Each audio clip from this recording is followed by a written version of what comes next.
Bill's passion is mentoring, and he is going to talk to us again this morning a little bit about that, as well as God in the marketplace. So please help me welcome Mr. Bill Snooks. Thank you, Sean. Well, you know, when Bob Leyleitner several months ago asked me if I would speak here, I really wasn't sure what I was going to speak about when I talked about God in the marketplace. And then, son of a gun, the Wells Fargo scandal happened. And the VW scandal happened. And, you know, this is a very safe place for us. We can come here and we can really be comfortable with each other. But when we go out in the marketplace, it's a hostile environment.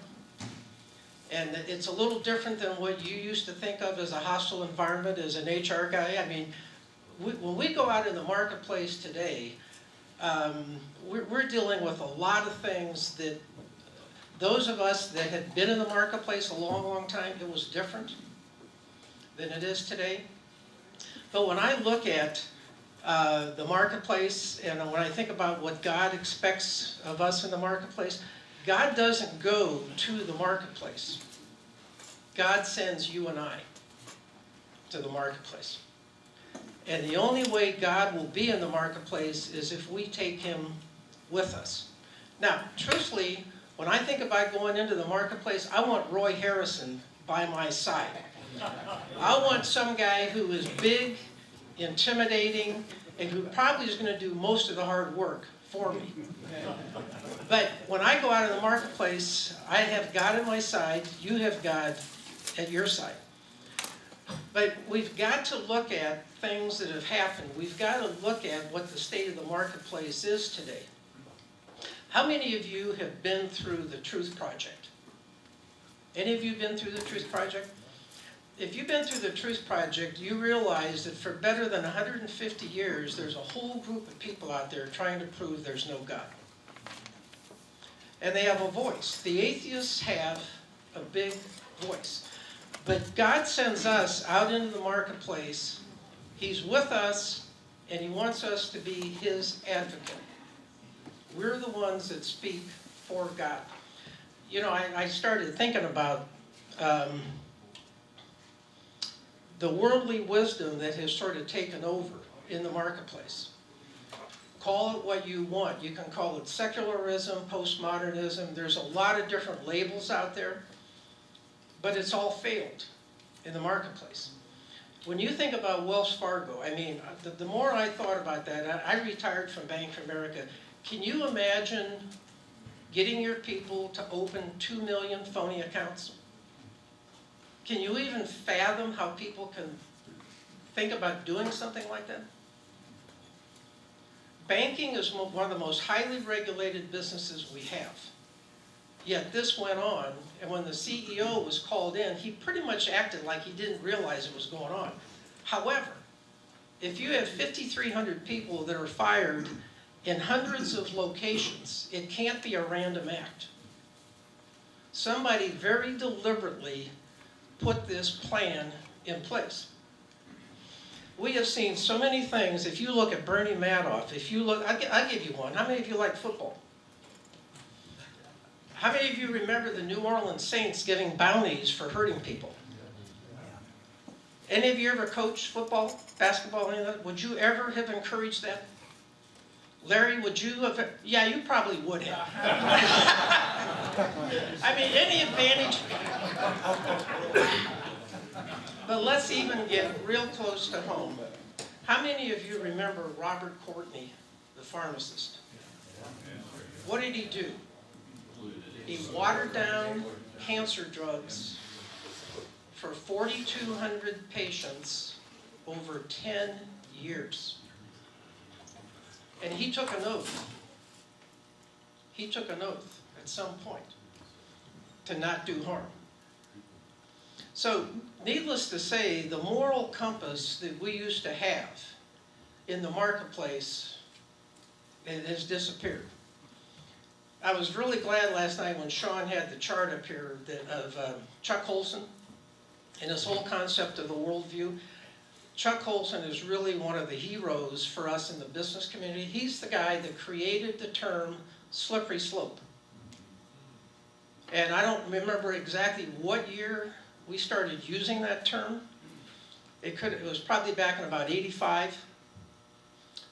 But what he started talking about was there are no absolutes, there is no truth.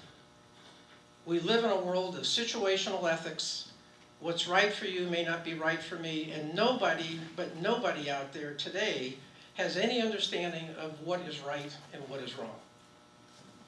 And we go there, most of us go there and spend 40 hours a week. Some of us have working spouses. We might have a household with 2 incomes in it that are going out and spending 60, 80 hours a week in this environment. Now, my other good author, how many of you have read Wild at Heart? Okay, if you haven't read Wild at Heart, you need to get this book. John Eldredge, this book was written in '01. John Eldredge did a lot of research.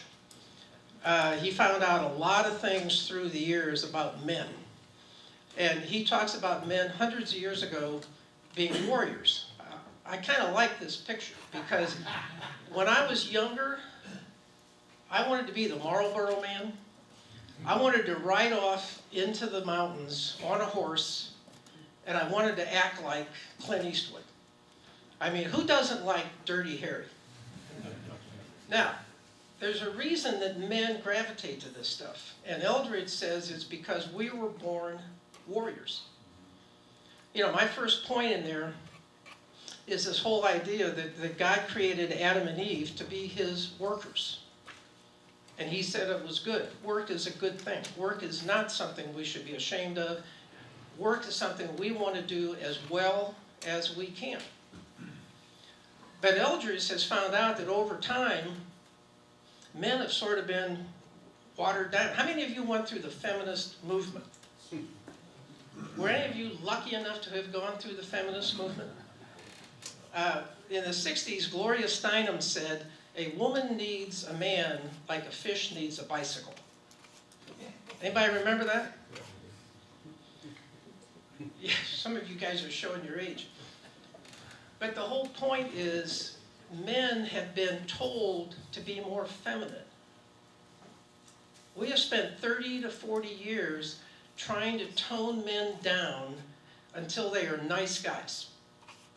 They don't offend anybody, they don't want to hurt anybody, they don't want to fight. How many of you have been on the mountain climbing trip with Paul Parsons? Was that not one of the coolest things you ever did in your life? And when you made it to the summit, you know you had done something. Well, you know, we can't do that in work anymore. How many of you started out, how many of you when you were younger said, when I grow up I want to be a nice guy? How many of you said that? Nobody ever said that. Now, you wanted to be honest, you wanted to be ethical, you wanted to be productive. There was a lot of things you said you wanted to be, but nobody ever thought that you'd end up sitting behind a computer, isolated, as Jim says, just being a nice guy. Eldredge does one other thing. This is really what got my attention. When I'm reading this book, my wife bought this for me, by the way, and I thought I ought to read it.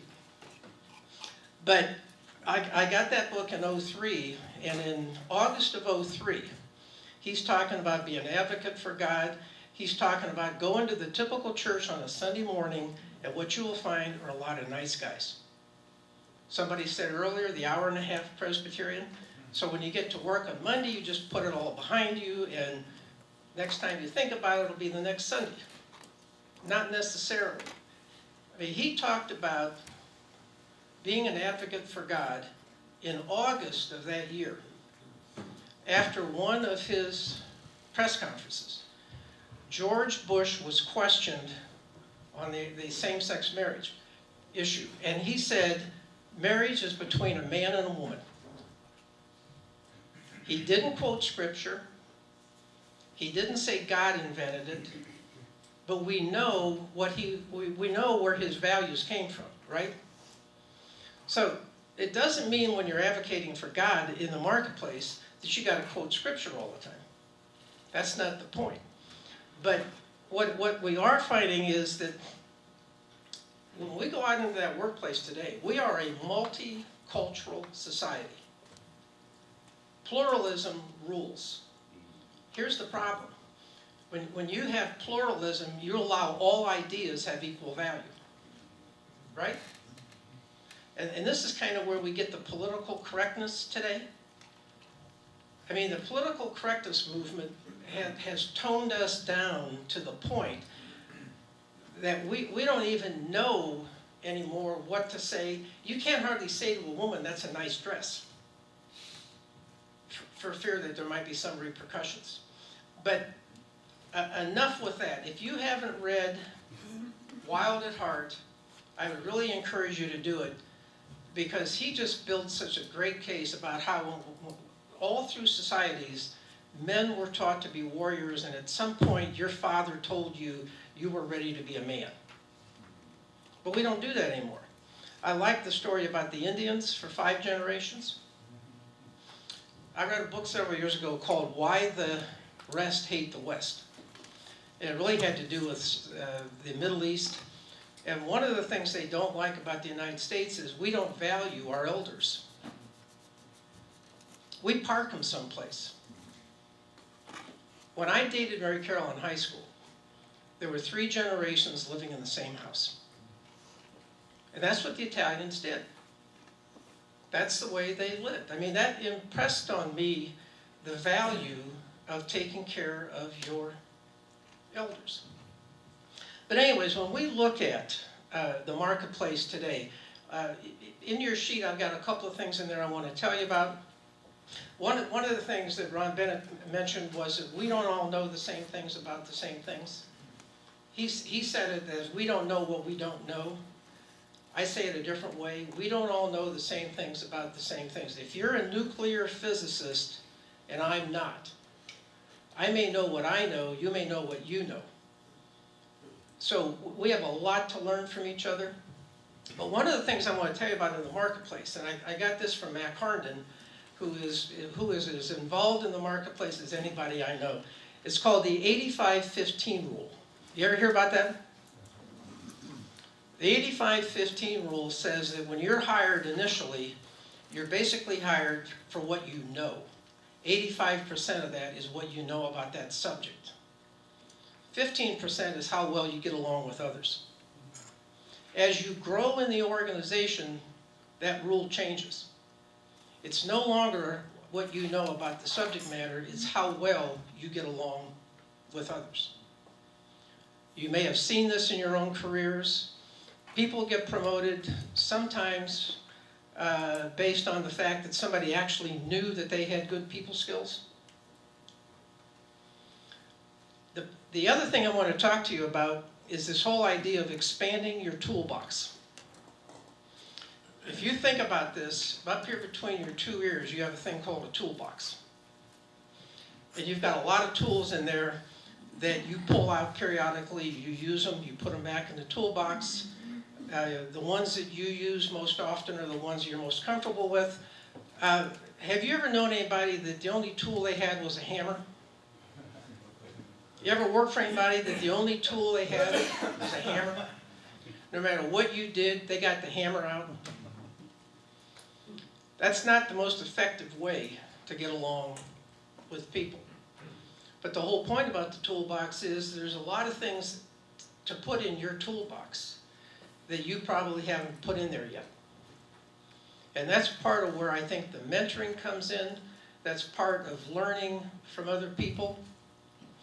But let's talk about this. And the thing that I wanted to ask you is, how many of you feel you have the tool of effective confrontation?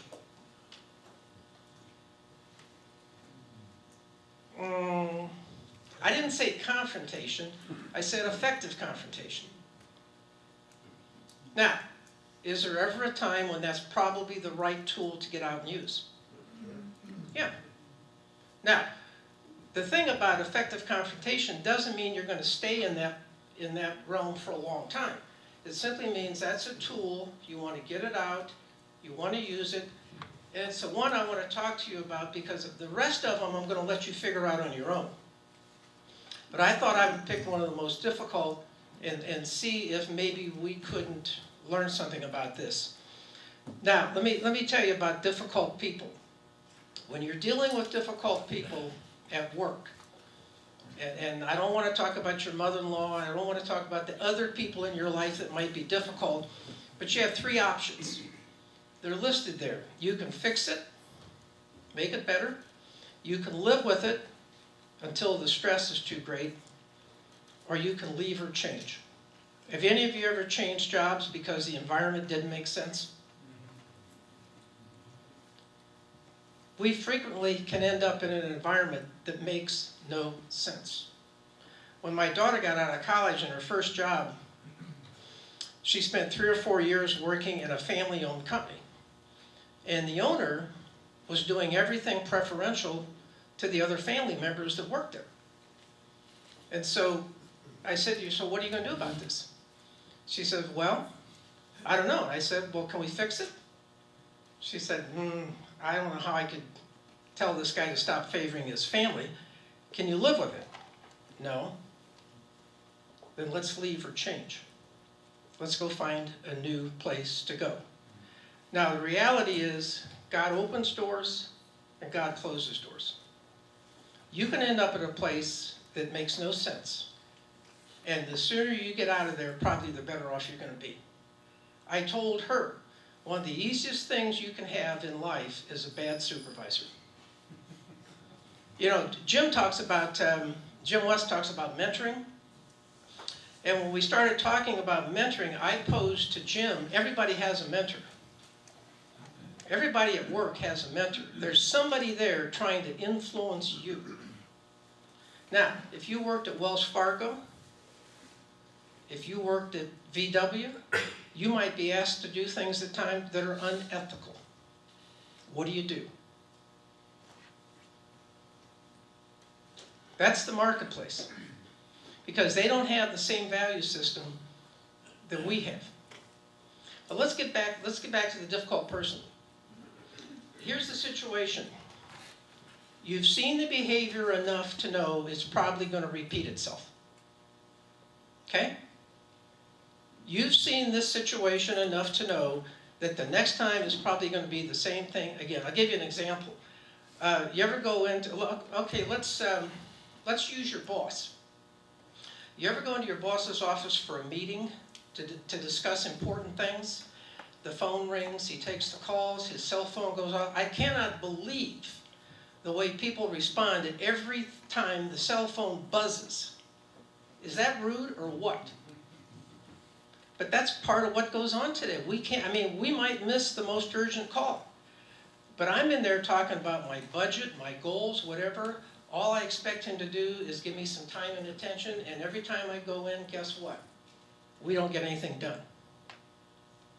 So I've seen it enough to know it's probably going to occur again. Here's what pre-calling is. You've got it there. It's part of the whole process of taking care of you. The solution is asking for the behavior you want before you need it. Now think about this. I've seen it enough to know it's probably going to happen again. Every time I go in to my boss's office, it's the same old thing. There's a lot of time wasted. He takes calls. There's other things going on. He's got email he's still writing. And I just don't get the uninterrupted time I feel I need to discuss these important things with him. Right? So pre-calling looks like this. I ask my boss, I need 20 minutes of uninterrupted time. I need to have you listen to me and then give me some feedback on these items I want to discuss. And he agrees. And I go into his office, and the phone rings, and his buzzer's going off, his iPhone's, boom, boom, boom, right? So what do? Get up and walk out. And as I'm heading for the door, he says, whoa, whoa, whoa, where are you going? I said, well, I asked for some uninterrupted time, and I wanted to talk to you, and then I asked you to listen to me and then give me some feedback. Now, let me ask you a question. Is there anything that I asked for that was wrong or selfish? I don't want to ask for things that are not right. But if I ask you for 20 minutes of uninterrupted time, I want you to listen to what I have to say, then I want some feedback. And you agree. When you agree, I assume you meant that. Is that okay for me to assume that? Yeah. But we live in a fast-paced world, and we don't always get to have 20 minutes of uninterrupted time. It doesn't mean I'm not going to ask for it. It doesn't mean I'm not going to ask for it. What I want you to do is I want you to think about right now somebody in your life that fits the qualification of being a difficult person. You don't have to write their name down. It might be the person you're sitting next to. I want you to think of the person, and then I want you to list there the behaviors you're getting that are not productive. This might even be your wife. What are the behaviors you're getting that are not necessarily productive? And then on the right side of that list, what are the behaviors you'd rather be getting that you're willing to ask for? Pre-calling is a technique that's been around a long time. It's powerful because it puts you in charge. And there are times when you've got to be in charge to be more productive. Everybody think of somebody? We may not have time to do this whole thing right now, but what are the behaviors you're getting that are not productive? What are the behaviors you would rather get? And then what would it look like if you asked for that? Make sense? Now, from a Christian standpoint, I don't want to ask for things that I'm not allowed to ask for. But son of a gun, when I ask you, John, for 20 minutes of uninterrupted time, and I come into your office and the same old thing happens, I'm getting up and leaving. As I'm heading for the door, you're saying, whoa, where are you going? I said, well, you're obviously too busy right now to see me. I'll reschedule. Because I really need 20 minutes of uninterrupted time to review some things with you. That's what pre-calling is. Now, I had to use your boss as an example because that's the one relationship you have no position power. But it doesn't mean you can't make it a more effective relationship. You get agreement, and once he gives you agreement, that's what you're looking for. Okay, the next point I have there is called versatility, and I want to tell you something about versatility because this is another one of those psychological concepts that are key to you managing your way through the marketplace. Versatility is the effort that you make to make the relationship more effective with the other people that are around you. When you go to work, you spend energy trying to be effective with other people. I'll give you an example. Do you choose your words carefully? Sometimes. Yeah. Versatility is all about the effort that you make to be effective with other people. But here's the issue. It takes up energy. I mean, have you ever made it to about 3 or 4 in the afternoon and felt this tightness in your gut because you've put forth so much energy that day just to have a normal work day? Here's the thing you've got to understand. You don't have an unlimited supply of energy.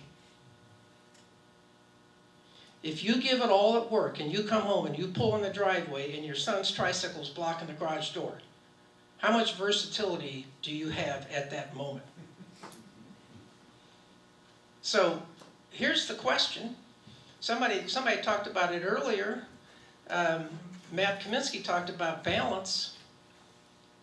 you probably don't work in an environment where they're encouraging you to have balance. You probably work in an environment where they're willing to take everything you're willing to give. And if that's 60 to 80 hours a week, they'll take it. They'll take all the energy you're willing to put into it. And they may or may not care that you take any energy home. You're not going to be on your best behavior if you use all your energy at work. You're not going to have anything left when you walk in the door at home. That's not fair. So, you have to manage this. The first part of managing it is realizing what it is.